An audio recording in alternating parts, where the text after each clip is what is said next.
siamo qui. Adesso siamo Siamo ritornati. qui, adesso è un momento molto molto intenso, molto bello Perché perché continuano a c'è chiamarmi? un attore strepitoso, io lo seguo ormai da anni, ha fatto delle performance veramente meravigliose e lui è Gigi Borruso, si Mhm. collegherà, forse è già collegato con noi, è un curriculum incredibile, Eliana, ed è una meraviglia pensare che Gigi, nonostante appunto la sua caratura anche internazionale, abbia deciso di vivere e lavorare nella sua Palermo e dedicarsi anche al sociale. È vero, Quindi anche sì, questo, sì, c'è sì, sì. tantissimo da raccontare anche da questo punto di vista. Guarda, sta già praticamente finendo il brano, quindi possiamo rientrare in FM e lì presentarlo e introdurre appunto ciò di cui parleremo con lui. Ava Max, Every Time I Cry, ben trovati su Radio In da Ivan Scinardo ed Eliana Chiavetta. Pronti per un altro ospite, Ivan? Con chi ci colleghiamo Un adesso? altro ospite bello importante, lui è un attore, un autore, un regista, è Gigi Borruso con noi stamattina, eccolo, buongiorno. Ben Ciao, arrivato su ciao, Radio In. ciao Diana. Devo dire che l'ho corteggiato in queste settimane, Te che l'ho detto meraviglia che è finita sapere. la zona rossa, Eh la zona sì, arancione, si parte con i corteggiamenti. no, ma soprattutto che meraviglia sapere che è ripartito un po' tutto, soprattutto il mondo artistico, il mondo teatrale, il mondo cinematografico.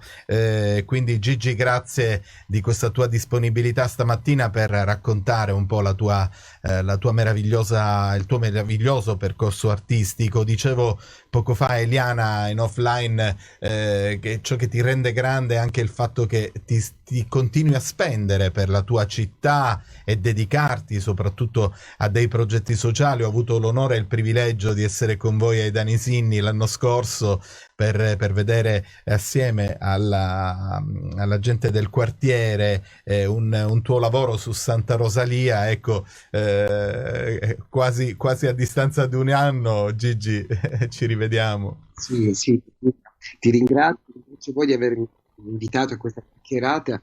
Ovviamente il mio lavoro ai Danissimi, che è cominciato 2 anni fa, è uno dei momenti, diciamo, per me felici, in cui mettere in pratica non solo ciò che ho imparato, ciò che, diciamo, ma la mia vocazione per un teatro che abbia sempre una forte tensione etica, diciamo, e che serva anche ad incontrare le persone, a modificare anche la realtà, se così vogliamo dire. È una delle questioni che gli artisti, no, si pongono sempre, più o meno, prima o poi anche nella loro vita, cioè a cosa serve il mio lavoro, in che modo il mio lavoro può incidere sulla realtà, in che modo si può rendere la vita anche migliore, diciamo, ecco, in una semplicissima parola. Senti Ah, Gigi, mi ha colpito molto durante un tuo intervento una frase: raccontare con ironia una dimensione paradossale e onirica dell'esistenza. sì. Mamma mia! Ma guarda, in poche parole io ho praticato generi di teatro molto diversi, no? Dal classico al teatro contemporaneo. Sono stato per anni uno diciamo, degli interpreti anche al teatro di Michele Perriera, il mio maestro, diciamo, per me una tappa fondamentale della mia vita. E, in realtà possiedo una vena ironica, diciamo, di sguardo a volte disincantato ma affettuoso nei confronti della realtà, e mi piace raccontare anche le questioni più spinose, più complesse. Mi piace raccontarle sempre con una vena di ironia, con uno sguardo, diciamo, un po' sognante, un po' come se si raccontassero delle fiabe. L'esempio per me più evidente nelle cose che ho fatto è quel Luigi che sempre ti pensa, che racconta in maniera molto precisa, anche basato su testimonianze, la vita di un emigrante siciliano negli anni 60-70, ma lo fa con il linguaggio anche del sogno, della fantasia, quindi cercando di trovare anche quei punti, diciamo, di sorriso e pur nella difficoltà di quell'esistenza, nella difficoltà di quell'esperienza che io racconto, però mostrando l'anima, diciamo, anche infantile di questo personaggio, i suoi più immediati e radicali, diciamo, sogni, aspettative, ecco. Per questo quella frase un po' prova a sintetizzare tutto. È vero, ma infatti Luigi che sempre ti pensa è una delle 3 clip che mi hai voluto segnalare. Io ti ho fatto dono di averle mixate insieme, quella dei traditori è un errore umano, che poi appunto quando dirà Eliana faremo vedere ai nostri ascoltatori di Facebook, perché c'è veramente la sintesi massima delle tue 3 opere importanti. Io è chiaro che tu ti riferisci a un mondo fiabesco con Luigi che sempre ti pensa, io sono rimasto veramente stordito dai traditori per la bellezza, quindi per la tua performance recitativa, ma soprattutto anche per le musiche eseguite dal vivo, quindi Eliana, Gigi Fabio Lannino e Diego Spitaleri, le musiche di questa. Ricordo che quest'opera, I Traditori, che è un'opera di Geri Palazzotto e Salvo Palazzolo, e con la musica appunto di Lannino, di Spitaleri e di Marco Betta, affronta le questioni ancora irrisolte delle stragi del 92-93 e tutta la vicenda del depistaggio che ha tenuto fermo la macchina della giustizia per 25 anni, diciamo, per 27 anni, per 29 anni, anzi ormai, diciamo, se facciamo riferimento ai primi processi.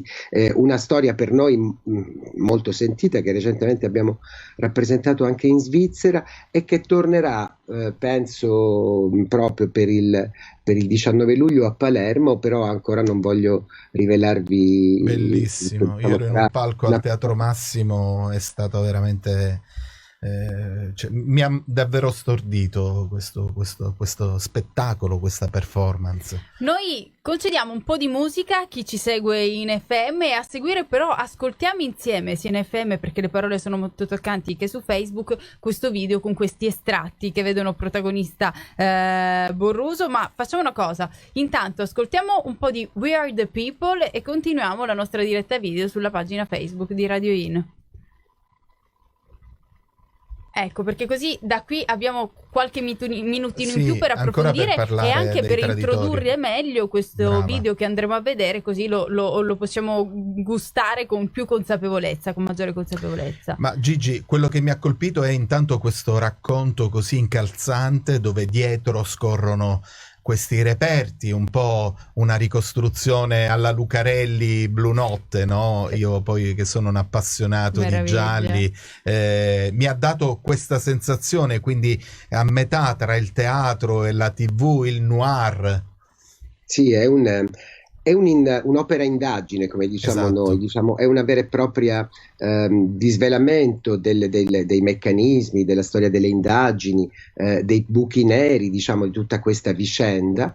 Se basti pensare che, diciamo, del processo Borsellino se ne sono fatti ben 9, diciamo, fra primo, bis, ter e quater, diciamo, cioè è ancora, ci sono punti molto oscuri della verità per far venire a galla la verità. È un'opera indagine in cui appunto conduciamo per mano, davvero come in un'inchiesta, lo spettatore, servendoci anche i documenti video che diciamo servono, come dire, anche a materializzare, diciamo, a rendere visibili le prove, i luoghi, i personaggi coinvolti in tutta questa vicenda, con dei bellissimi, tra l'altro, momenti video di Antonino Di Giovanni e di Davide Vallone, che hanno non soltanto il carattere documentario, ma anche un carattere emotivo, diciamo, molto forte, perché è indubbio che per noi, per la nostra storia, ma per la storia dell'Italia, cioè questa è una vicenda emotivamente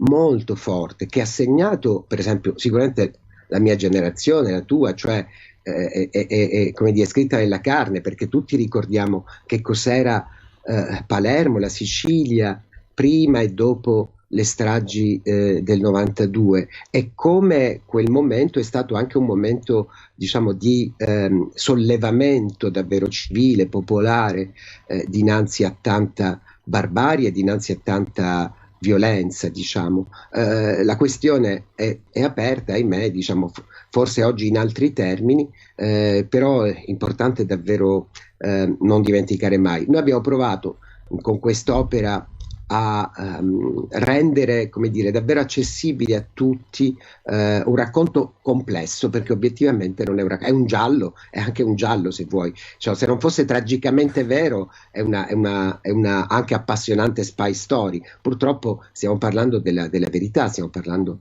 di gente che ci ha rimesso la vita e di una purtroppo sistema anche politico, diciamo, che non è stato sempre all'altezza, diciamo, del rendere questo paese una È verissimo, ci si è frizzato Si è Borruso, però frizzato. torniamo in FM e lì vediamo il video. Ci pensa il nostro Riccardino Zerbo in regia, fa tutto lui. Eccoci tornati in diretta su Radio In, siamo in collegamento con Gigi Borruso, lo recuperiamo fra qualche istante, intanto lo conosciamo meglio, lo vogliamo sentire al lavoro ed ecco quindi che arriva Attraverso il un video che mette insieme 3 frammenti di spettacolo, che sono I traditori, Un errore umano e Luigi che sempre ti pensa. Con la Z. Guardiamolo e ascoltiamolo insieme.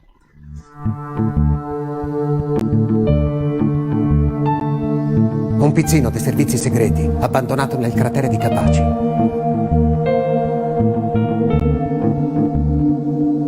Le preveggenze di un poliziotto, un depistaggio che dovrebbe far tremare. Un morto, il perfetto colpevole.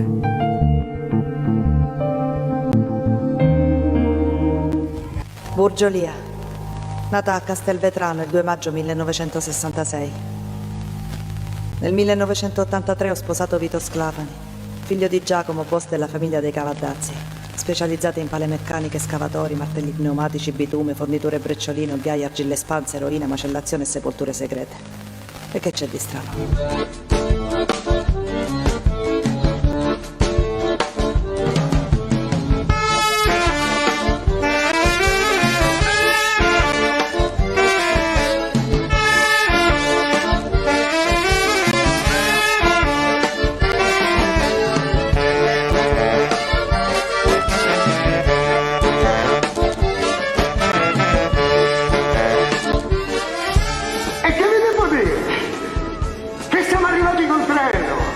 Oltre che sedersi, ci abbiamo addirittura coricato. Nel treno!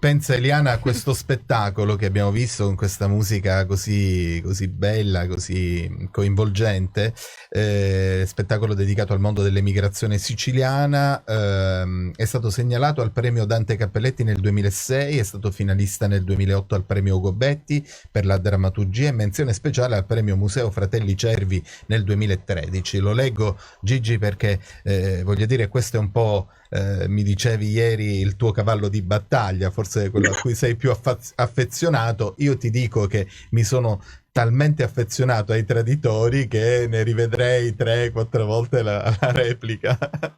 Certo. No, Luigi che sempre pensa Ecco, è per me sì, un cavallo di battaglia, uno degli spettacoli che ho più rappresentato, che mi è stato più richiesto, è un grande gioco, diciamo anche fisico, teatrale, pian piano di anno in anno comincia a diventare sempre meno adatto a rappresentarlo, devo dire, perché richiede una grande fisicità anche, però un grande amore, perché per me è stato il primo testo, se vuoi, diciamo, di una nuova fase della mia esistenza, della mia carriera artistica, in cui ho deciso di cominciare a lavorare autonomamente su testi miei, quindi è stato, diciamo, una svolta importante, ed è stato uno dei primi momenti in cui ho cominciato ad avere anche dei riconoscimenti nazionali importanti, che mi hanno molto, molto incoraggiato, diciamo. C'è un tempo per tutto, Gigi, quindi in questo momento hai davvero la maturità professionale per dedicarti a queste opere importanti. Sono curioso, a chiusura di questa nostra bella chiacchierata, di sapere a cosa stai lavorando e appunto dove possiamo rivederti in un immediato futuro. Ma guarda, sto lavorando a diverse cose. Una è la preparazione di un saggio ad Anisini con il gruppo del laboratorio, appunto, di teatro sociale, ed è un testo di Brecht, L'eccezione è la regola. Proviamo a raccontare, diciamo, insieme al gruppo, un testo, diciamo, didattico di Brecht, ma uno dei più limpidi, diciamo, che racconta con grande chiarezza quali sono i meccanismi fra sfruttatori e sfruttati. E l'altra, poi a breve, appunto, dovremmo riproporre I traditori qui a Palermo, e poi sto lavorando ad una riduzione di un testo di Sciascia per la fine dell'estate, diciamo. Quindi il da fare non mi manca. Questa ripresa è stata, diciamo, tumultuosa, ma poi, Gigi, anche perché sono tante le cose abbandonate, lasciate, diciamo, lì sospese in questo grande buco nero della pandemia, che adesso, riaprendosi delle possibilità, vengono fuori e un po' ti travolgono, diciamo. Però noi siamo dell'avviso che le cose bisogna sempre farle bene o non farle. Assolutamente. Quindi, grande sacrificio, grande passione e impegno. Io poi sono stato testimone, Anisini, tu sei molto amato fra le persone, fra i ragazzi che hanno costituito questa compagnia, che con grande coraggio mettono in scena. Ecco, adesso li stai veramente impegnando tanto con Brecht. Sì. Diciamo, ma d'altro canto ho pensato che forse era il tempo di cominciare a farli misurare con un testo, diciamo, un po' più di spessore, e anche che fornisca loro, come dire, la conoscenza, diciamo, della drammaturgia, almeno di una delle drammaturgie più importanti del Novecento, insomma. È anche con finalità didattiche questo mio lavoro, ovviamente. Certo. Io mi prenoto, quindi io sono l'accompagnatrice di Ivan per questo appuntamento. 2 posti per noi. Grazie. Distanziati o no? Forse no, perché visto che siete insieme. Siamo più che abbiamo come si dice? Non siamo nello stato di famiglia insieme, siamo nello stato di radio insieme. Di radio. Quindi siamo congiunti all'interno dell'acquario. Sì. Poi non lo so se vale questa cosa in qualche documento. Temporanei, siamo congiunti temporanei, dalle 9 alle 11 del martedì mattina. Non so se questa cosa ce la fanno valere, come noi gliela scriviamo, vediamo se la accettano. Gigi, grazie per essere stato con noi. Grazie a voi, un saluto affettuoso, a presto. Ciao. Grazie ancora, Gigi Borruso, oggi con noi all'interno di Open Day su Radio In.